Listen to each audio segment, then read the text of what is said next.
happens to small town schools when the best and the brightest have to leave home for opportunity?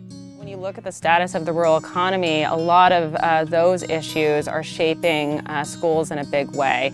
So the fact that many jobs have left rural communities to relocate to cities and urban centers, or just because those jobs just don't exist in the United States anymore because of automation, or they've become mechanized. So I think it's economic development intersects in big ways with rural education, and in fact what we see is about 85% of all persistent poverty counties that exist in the United States are rural ones, so creating this sort of self-reinforcing cycle. A giant auto plant employing 1,250 people will go idle in Lordstown, Ohio. According to the Wall Street Journal this morning, farmers are filing for bankruptcy at the highest level in at least a decade.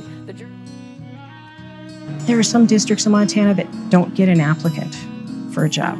You know, even 10 years ago, they were still pulling in people, getting applications, being more selective about who we can hire. Now it's just find someone. Watching this, are going to wonder if it's that bad and you're so far away from a hospital and you need, help basically all the time, why not move?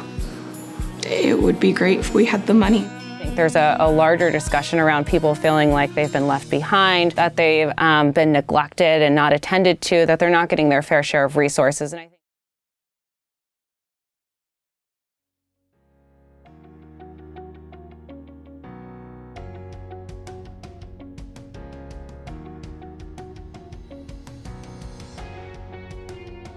At the Flyover Project, our work is sorted into 3 areas: community building, advocacy, and cultural awareness. In a hyper-cynical, fake news world, it's critical to demonstrate the sincerity of our mission. That's why we're joining the people and getting to work, and not just barking orders from a tower. For our Rural Rising project, we'll partner with an impoverished community to leverage national resources and expertise to help them rebuild. Fly Back, Lead Ahead seeks to bring professionals back to their small town roots to be role models for students in a unique, multifaceted career exploration experience. TFP's advocacy work seeks to make change happen at scale by getting philanthropists, governments, and other organizations involved to ensure that flyover Americans have access to the same educational and economic opportunities that other Americans have. We're Still Here is a critical examination of the civil rights of small-town American students, exploring and addressing the deficiencies in their educational opportunities.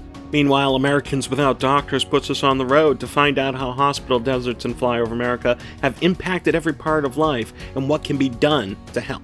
Our cultural awareness initiatives seek to bear witness to both the pride and the pain of flyover Americans. Give a Penny 2020 will call on every candidate running for office this cycle to give back 1% of the money they raise to local charitable interests. Homecoming is where flyover America gets to show off by bringing the people who have made it big back home.